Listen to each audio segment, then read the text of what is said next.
Muchísimas gracias a los organizadores de este evento, a todos los directivos de FUSADES, muchísimas gracias por hacer posible esta conversación. A nombre del doctor Lorenzo Córdoba Vianello, el consejero presidente del Instituto Nacional Electoral, les envío yo y les transmito un cálido y fraternal saludo desde México. Y desde luego a quienes me antecedieron en la palabra, la presidenta Chinchilla, muchísimas gracias por sus palabras que han sido muy ilustrativas para todos nosotros, y a Francisco Guerrero, colega y compañero de algunas aventuras electorales en México. Ya platicaremos tal vez de algunas de ellas. Decía la doctora Chinchilla algo que me parece muy importante, lo voy a citar no textualmente porque lo acabo de escuchar, pero me parece que es fundamental que nosotros entendamos que las redes sociales en política y sobre todo las redes sociales en circunstancias electorales, pues están aquí y no se van a ir.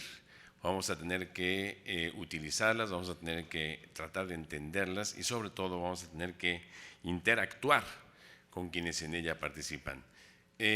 Nosotros consideramos que hay dos niveles de conversación. Una institución como el INE en México, que quizás ustedes sepan que es la encargada de organizar todo el proceso electoral, desde la credencialización para que la gente pueda acudir a votar, hasta la confección del padrón electoral y del listado nominal de electores, que es quienes efectivamente pueden emitir su voto el día de la elección, hasta la instalación en la última elección, por ejemplo, de más de 150,000 casillas electorales en todo el país, con un poco más de 1.3 millones de mexicanas y mexicanos en estas casillas electorales como funcionarios de casilla, de modo tal que es una movilización masiva de mexicanas, de ciudadanos y de ciudadanas que tienen la función primordial de garantizar que efectivamente las elecciones tengan lugar. En ese contexto, nosotros tenemos una responsabilidad de comunicación fundamental. Diría yo que los partidos políticos también y los actores políticos. Veíamos en una de las diapositivas que presentó la doctora Chinchilla que los partidos políticos son efectivamente, como ocurre prácticamente en todos los países de América Latina y quizás del mundo, los que menos credibilidad y confianza tienen por parte de la ciudadanía. Y por el otro lado vemos a instituciones como las iglesias, como las Fuerzas Armadas o las policías, que ocupan los más altos niveles de aceptación a nivel social. Sin embargo, son los partidos políticos, sus militantes y quienes apoyan a sus candidatos a diversos cargos de elección popular los que están actuando o interactuando en las redes sociales y que son los que se encargan, entre otras cosas, de agredir, de atacar y en muy pocas ocasiones de argumentar en favor de alguna postura política. La pregunta es, ¿son las redes sociales el mejor instrumento, la mejor herramienta para exponer plataformas políticas, para conocer los planteamientos y las propuestas de gobierno de los candidatos a la presidencia de la República o las propuestas legislativas de quienes aspiran a un cargo en alguna de las legislaturas de nuestros países? Yo me atrevería a decir que prácticamente no. Las redes sociales son una arena en donde básicamente lo que funciona es el golpe de efecto, el golpe bajo, la descalificación, la calumnia, la desinformación. Quien pretenda hacer solamente de las redes sociales su única fuente de información, pues tendrá serias deficiencias. Por eso son importantes los artículos como los que publica Francisco Guerrero en Excelsior. Con todo cariño, Francisco, ¿cuántos miles o millones de personas te van a leer en redes sociales? Diría que muy pocos realmente, ni siquiera se acercará a 50,000, 60,000 personas, ojalá que sí. Pero basta con que estos 50,000 te lean para que el mensaje llegue. Hay millones más que no van a estar escuchando el mensaje de Francisco Guerrero. Y sin embargo yo diría que Paco tiene que seguir escribiendo y tiene que seguir publicando en las redes sociales. ¿En qué contexto nosotros hicimos el trabajo y la aproximación al fenómeno de las redes sociales y su correlato en las noticias falsas? Las noticias falsas, como decía la doctora Chinchilla, pues prácticamente han acompañado la historia de la humanidad. No existen a partir de que se crea Twitter en 2007 o de que se crea Facebook en 2004. Efectivamente, las redes sociales lo que hacen es amplificar esta publicación de noticias falsas.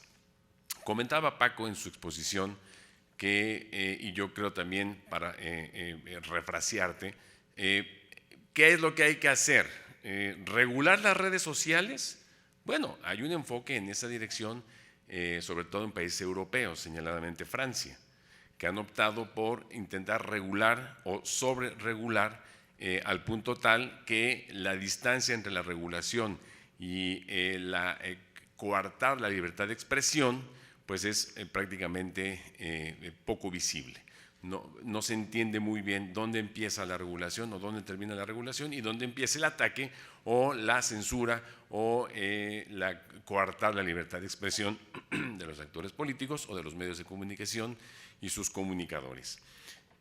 Nosotros optamos en México, más que por una tentación regulatoria, que siempre existe, siempre es mejor tratar de evitar que alguien diga algo o de callar o de cerrar una publicación en particular, que tratar de hacer su opuesto, la explicación. Nosotros nos propusimos, sobre todo para el proceso electoral de 2018, que incluyó la presidencia de la República, el Congreso total, 500 diputados y 128 senadores, hacer de este proceso el proceso más explicado de la historia de México. No la regulación, pero sí la explicación. Y en materia electoral, todos los días hay que explicar. Y todos los días hay que volver a explicar. Y al día siguiente hay que volver a explicar lo mismo. Porque pasa inclusive con los colegas en los medios de comunicación que no se acuerdan de lo que el día anterior inclusive ellos mismos informaron. Pongo un ejemplo. El conteo rápido en México, como ocurre en varios países, se hace a partir de una muestra que estadísticamente es muy segura.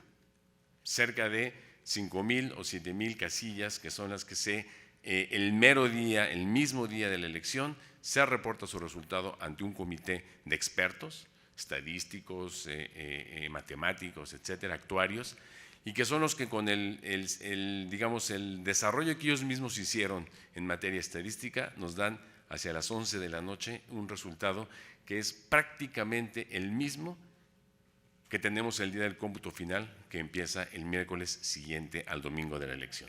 Es decir, el mismo día de la elección, nosotros tenemos el conteo rápido con datos muy precisos de quién resultó ganador de la contienda.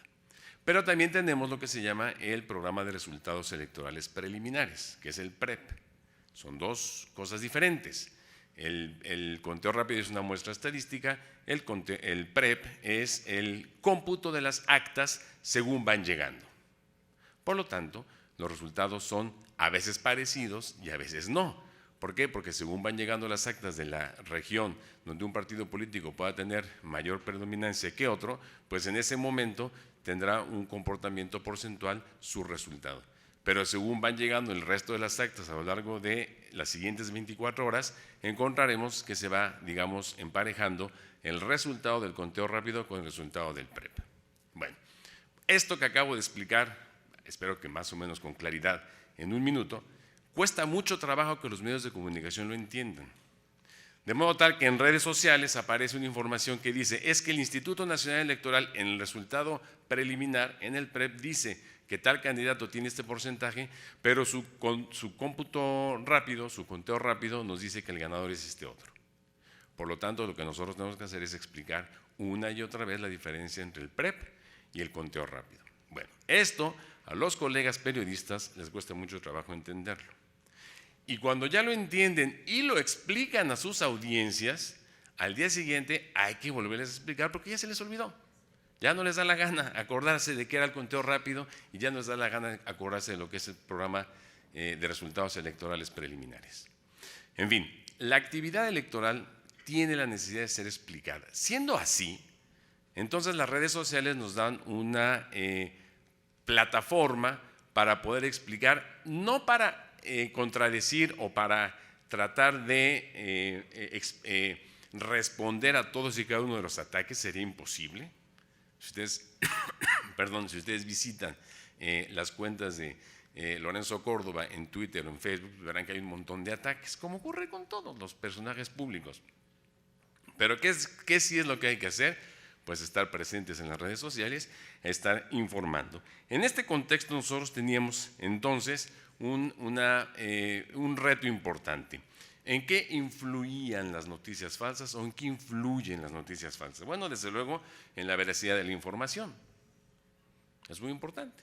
Es decir, alguien dice que está ocurriendo algo y no es cierto, y si no se toma uno el momento para explicar y para informar lo que efectivamente está ocurriendo en aquel lugar, pues entonces eso que se está publicando va a aparecer como lo verdadero.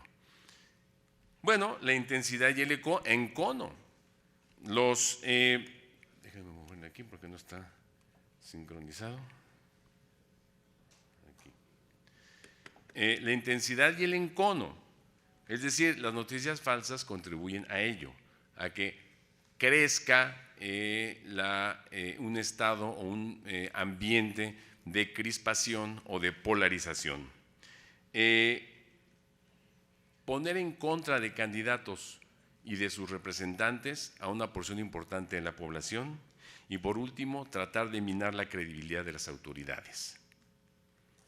Nosotros tenemos en el instituto un registro, porque hacemos un monitoreo todos los días y durante el día, varias veces a lo largo del día, de la cantidad de información que se publica en torno a las autoridades electorales de diferentes niveles, tanto del instituto como del Tribunal Electoral, del Poder Judicial de la Federación y de otras autoridades electorales locales.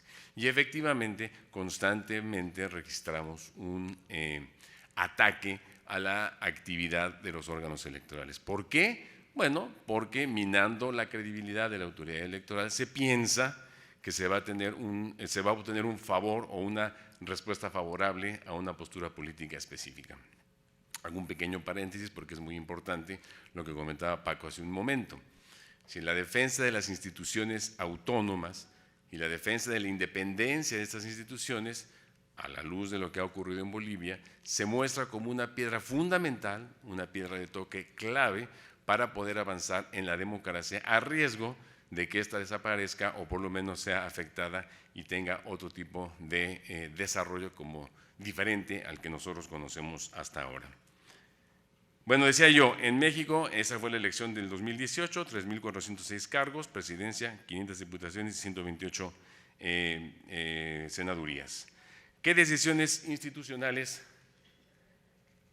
se tomaron? Bueno, nosotros hicimos una cosa que es fundamental y que me parece que es importante que ustedes la conozcan. Un esfuerzo importante de pedagogía pública. Vuelvo al tema de explicar una y otra vez cada una de las etapas del proceso electoral. Con dos recursos clave. Central Electoral, que fue, digamos, un lugar específico en la página institucional del instituto, en donde albergamos u hospedamos todos los contenidos informativos que nosotros hacíamos, que era la segunda premisa, explicar y explicar a través de la elaboración de tus propios contenidos. Nadie puede explicar mejor un proceso electoral que quien es responsable de que éste ocurra.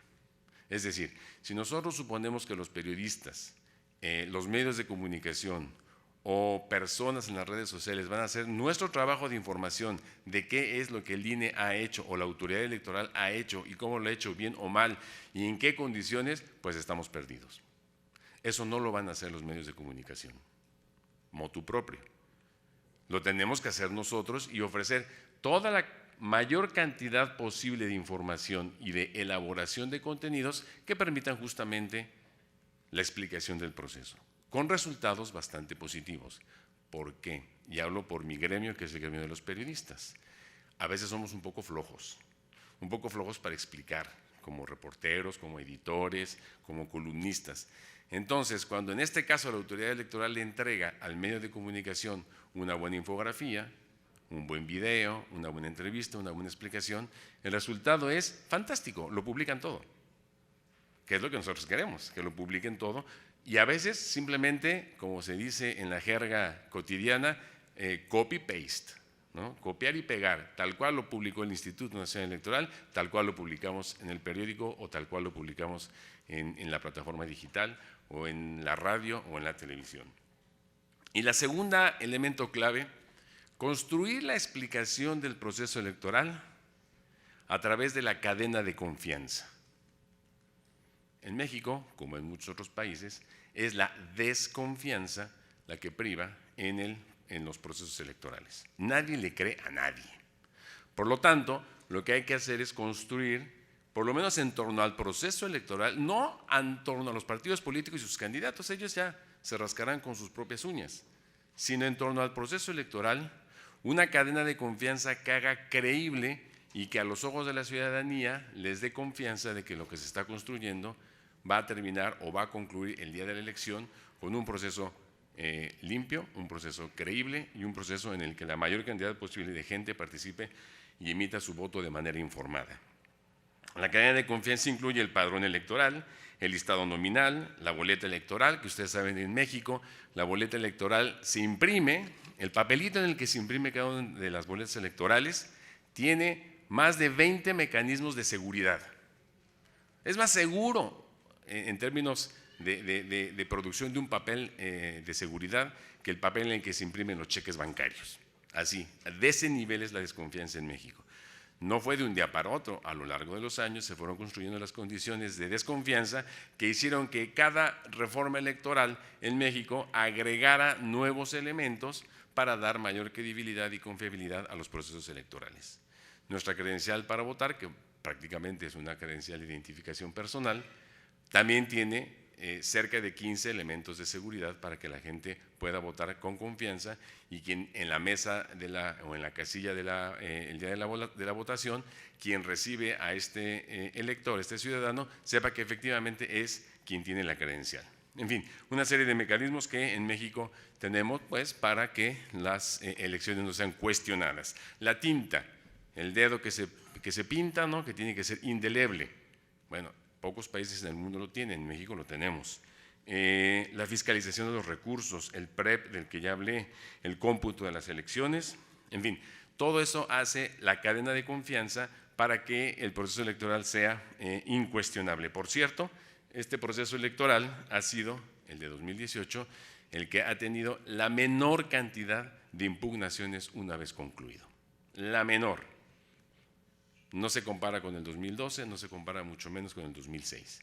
Fue el proceso electoral en donde además se registró una gran participación ciudadana y en donde el candidato que salió triunfante obtuvo una diferencia de más del 30% de los votos respecto del segundo contendiente. Bueno, esto quiere decir que había un gran interés de participación ciudadana y que la participación ciudadana no estaba necesariamente determinada por lo que ocurría en las redes sociales. Sin embargo, nuestra responsabilidad en materia informativa era tener una articulación de una visión y de un discurso institucional compartido. Probablemente ustedes sepan que el instituto, su consejo general, que es en donde se toman las decisiones, está integrado por 11 personas, 11 expertos en temas electorales. Bueno, pues cada uno de ellos, como es natural, pues es un mundo y una cabeza y cada cabeza un mundo. Es decir, cada uno de ellos tiene sus puntos de vista, sus propuestas en materia electoral, etcétera. Pero aquí lo importante era que para el proceso electoral hubiera una visión más o menos unificada en términos institucionales de lo que se quería informar. Se integraron grupos de trabajo, creo que esto es muy importante en materia de comunicación, y se construyeron alianzas. ¿Con quién se construyeron las alianzas? Bueno, entre otros con los grandes conglomerados que hoy controlan a las redes sociales, Facebook, Twitter y Google.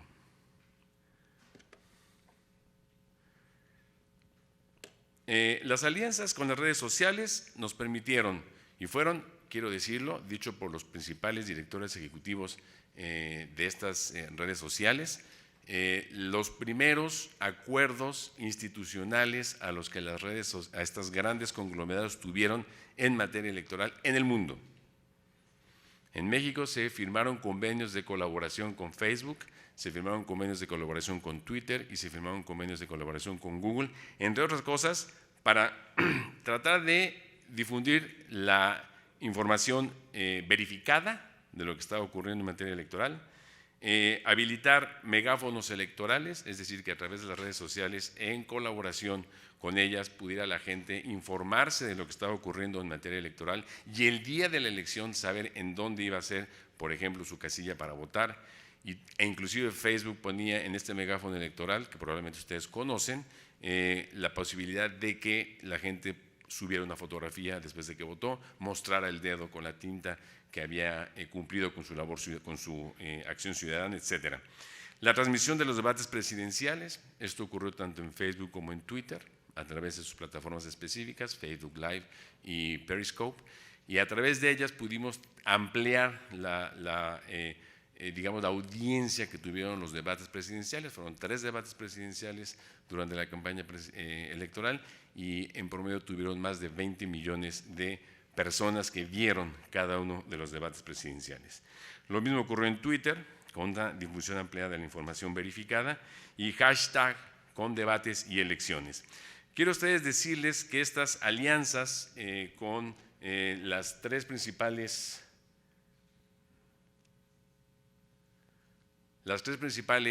conglomerados de redes sociales fueron muy eficaces para poder transmitir todo lo que nosotros queríamos decir sobre el proceso.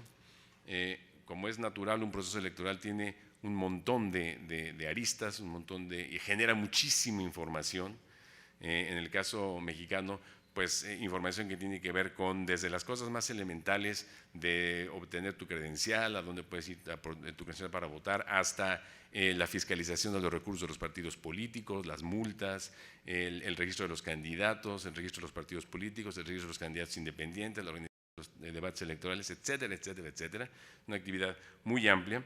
Y se lograron sentar las bases mínimas de colaboración institucional, apoyar la disuasión de prácticas nocivas en la desinformación y mostrar centralidad del tema para el Instituto Nacional Electoral. Eso se logró con estas alianzas con las redes sociales. Y tuvimos una experiencia específica, me voy a detener un par de minutos para contársela, que es la de Verificado. Verificado fue una iniciativa que surgió a partir del sismo del 19 de septiembre de 2017 fue el temblor, ¿no?, en la Ciudad de México. En la fecha exacta del 19 de septiembre de 30 años antes, el temblor de 1985. Así somos en México, te tiembla de fecha exacta, se repiten las fechas exactas. Bueno, pues en esa experiencia de los temblores en la Ciudad de México fundamentalmente, aunque ha afectado a otros estados del sur de México, se organizó en la Ciudad de México muchos habitantes de los lugares en donde había habido problemas importantes de edificios afectados, dañados o derruidos por el temblor, una cadena de información que así se llamó Verificado 19S, para informar en dónde sí y en dónde no había alguna crisis derivada del temblor. Desde gente que pudiera estar atrapada en algún edificio o en los escombros de algún edificio, hasta edificios que efectivamente estuvieran en peligro de caer por el movimiento telúrico, y empezar a descartar lo que en redes sociales surgió muy rápidamente, que era noticias falsas. En un lugar decían que se había caído un edificio que no se había caído, en otro lugar decían que un edificio estaba a punto de caer, en otro lugar decían que había gente debajo de los escombros, etcétera, etcétera. Estos ciudadanos se organizaron en una red a través de Twitter y de Facebook para informar rápidamente dónde sí y dónde no habían ocurrido algún desastre derivado del temblor. Fue una experiencia fundamental para poder eliminar noticias falsas el día del temblor o los días subsiguientes al temblor. ¿Qué es lo que hizo un grupo de periodistas encabezados por un portal, una plataforma digital denominada Animal Político, Al Jazeera en español y Newsweek en español, entre otros medios de comunicación? Pues entre ellos se organizaron para que de manera independiente y hasta alcanzar un número cercano a los 60 medios de comunicación en México, incluidos Televisa, Televisión Azteca y otros más, periódicos fundamentales como La Jornada, como El Universal, como Excelsior, como Reforma, en fin, se agruparon para poder dar información verificada respecto de alguna noticia que tuviera altas probabilidades de ser falsa. Ellos nunca quisieron, y qué bueno, una alianza directa con ninguna autoridad electoral. prefirieron mantener, y así nos lo dijeron, su independencia. Pero sí nos pidieron que les ayudáramos a verificar la información de todo lo que tuviera relación con algún tema electoral y de organización de las elecciones. Fue, digamos, una alianza virtuosa y virtual, porque nunca firmamos ni un papelito, en donde las noticias falsas y las promesas irrealizables de candidatos o las críticas sin fundamento salían a la luz. Yo puedo adelantar que fue una de las más interesantes y en algún sentido buena y bonita experiencia periodística, porque estos colegas hicieron su trabajo en completa autonomía, en completa independencia de la autoridad electoral y de cualquier otra autoridad o de poder público establecido, y pudieron contribuir a la eliminación de las noticias que no eran verdaderas y a la verificación de otras que necesitaban verificar para poder ser publicadas. Esto operó del 12 de marzo al 9 de julio y fue un trabajo colaborativo cotidiano. Algunos datos básicos: 400 notas verificadas o desmentidas, 50 videos producidos y 1 millón de visitas, 5 millones de visitas a verificado.mx y más de 200,000 seguidores en Twitter y en Facebook. Verificado 2018, entonces, tuvo del lado del instituto y de la autoridad electoral un correspondiente proyecto que llamamos nosotros Certeza. Este sí era un proyecto nuestro. ¿Qué pensábamos nosotros? Sí nos preocupaba a lo largo de las campañas electorales que hubiera pues todo este fenómeno de desinformación y de noticias falsas, pero a nosotros nos tocaba sobre todo verificar y ayudar a verificar la información de la jornada electoral. En la jornada electoral, como ustedes saben, o como se sabe, pues pueden ocurrir muchísimas cosas, desde la fotografía, por ejemplo, de una pick-up con 5 personas armadas, diciendo abajo rondín de crimen organizado en las cercanías de una casilla electoral en Reynosa, Tamaulipas, en la frontera con Estados Unidos. Es una fotografía de una pick-up con gente armada en un camino de terracería. ¿Es Reynosa? ¿Es Tamaulipas? ¿Es México? Bueno, pues no. Resultó que esa fotografía en particular era una fotografía de Pakistán. ¿Cómo suele ocurrir? En los últimos días de los conflictos en Chile, por ejemplo, recientemente circuló una fotografía muy imponente de un policía, parecía Robocop, ¿no?, con un muchachito en el suelo y el policía riéndose. No sé si ustedes alcanzaron a ver esa imagen. Y entonces decía, la represión en Chile. Yo no dudo que haya habido represión en Chile y dramática, pero esa fotografía en particular no era de Chile. Había sido publicada 3 años antes como parte de un movimiento también popular o social en algún país de Asia.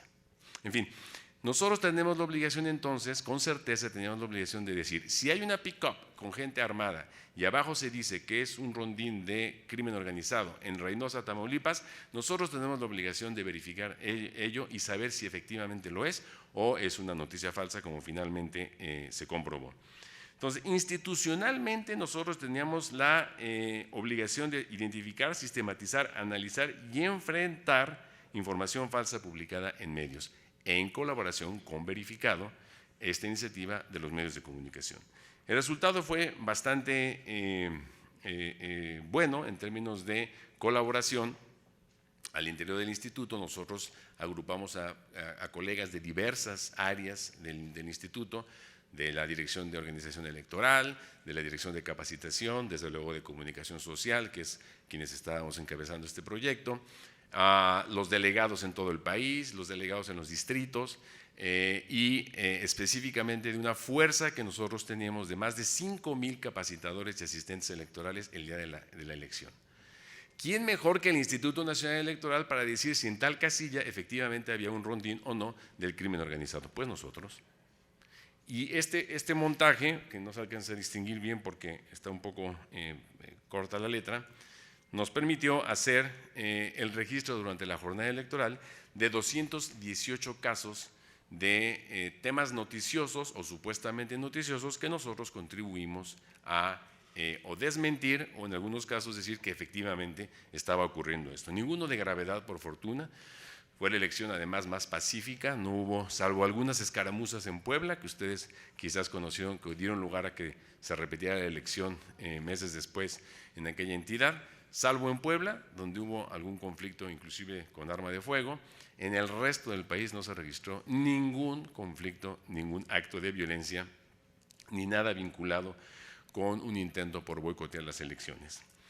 Con certeza pudimos nosotros decir, con certeza pudimos hacer a través de certeza que esta desinformación fuera eliminada, y los colegas en los medios de comunicación, eso fue también muy venturoso, nos ayudaban a eliminar la información. A veces la publicaban, por ejemplo La Jornada o por ejemplo Reforma.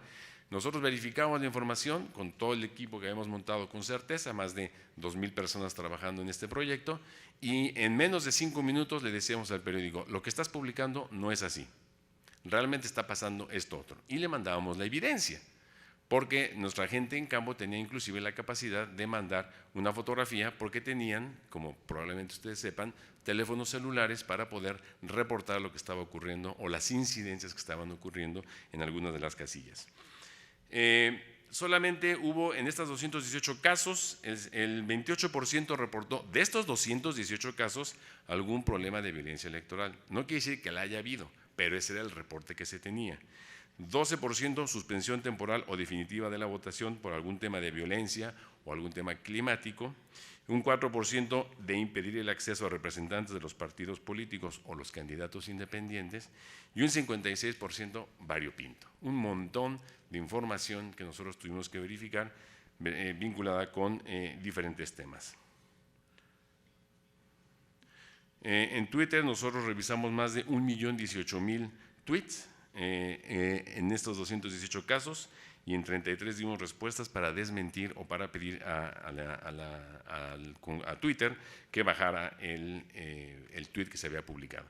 Quiero decirles que esta colaboración con los principales directivos de Twitter, de Facebook y de Google fue fundamental, esta colaboración y estos convenios firmados con ellos, para que efectivamente ellos contribuyeran en este proceso de evitar la desinformación en el proceso electoral.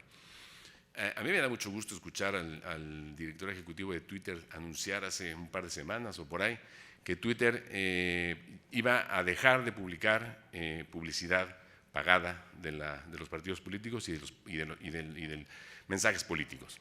Eso en Twitter ya no va a ocurrir. Era un reto que planteaba él a Zuckerberg de Facebook, que no pudo contestar. Quizás vieron ustedes esos momentos en la audiencia que tuvo Zuckerberg en el Congreso de Estados Unidos con esta diputada puertorriqueña, que lo estuvo cuestionando sobre si Facebook y en qué momento Facebook iba a bajar las difamaciones políticas o las difamaciones de cualquier tipo que se publicaran en la plataforma de Facebook, y Zuckerberg no supo decir ni sí ni no, simplemente dijo que la gente es libre de publicar lo que tenga que publicar. A las 24 horas siguientes, el director ejecutivo de Twitter anuncia: nosotros sí, nosotros ya decidimos que no va a haber publicidad pagada, publicidad política pagada en Twitter. Y eso me parece que es un reto para Facebook, pero también una respuesta muy interesante para los que estamos del lado de la comunicación, y en el caso nuestro del lado de la comunicación política. Bueno, este proyecto de certeza, desde nuestro punto de vista, ayudó a elevar la calidad de la información que circula en redes. Incrementó los costos para quien difunde información intencionadamente falsa, sobre todo por la velocidad de la respuesta, que es algo que muchas veces en redes sociales se deja pasar. Se dice algo y la gente dice: bueno, a ver quién lo lee. Y resulta que al rato tiene 50,000 personas que ya lo vieron, o 60,000, o 70,000, o muchos más que esos, o hasta se vuelve una tendencia en Twitter. Nosotros decimos: no hay que dejar pasar una sola pieza de desinformación o de noticia falsa nunca. Hay que darle respuesta a todo. Inclusive hay que darle respuesta a los articulistas que escriben, desde nuestro punto de vista, con una concepción equivocada en materia electoral, en materia político-electoral. Hay que responder, hay que enviar una carta a este articulista. Y si es un tweet o un influencer, como se les dice en redes sociales, también hay que hablar con él y decirle, o con ella: te estás equivocando, esto que estás diciendo no es así. Es una labor ardua, pero hay que hacerlo. Evidentemente estamos hablando de aquellas cuentas que tengan mucha mayor relevancia y de aquellos personajes que tengan más capacidad o más audiencia o tengan esta capacidad de amplificación mayor. Si son bots, como dice Paco, o si son gente que replica pero que no tiene ninguna influencia mayor porque tiene 20 seguidores, pues ni tiene caso detenerse. Pero estamos hablando de cuentas fundamentales en donde probablemente vale la pena detenerse para publicar la información correcta. Y esta coordinación interinstitucional y multidisciplinaria fue el eje central para poder hacer este modelo de certeza. Ya voy cerrando. Las elecciones en tiempos de redes y de noticias falsas, entre otros aprendizajes, nos dieron a nosotros varias lecciones. Uno, insisto, la importancia de explicar. Cuando nosotros informamos una vez de ocurrido el hecho, ya no es explicación, es control de daños. Lo que hay que hacer es anticiparse. Anticiparse en materia electoral significa explicar e informar. Y como dije al principio de esta conversación, volver a explicar y volver a informar. Y después volver a explicar y volver a informar. Porque es una labor que nunca acaba. Poco como las democracias nunca están terminadas, al contrario, están en peligro.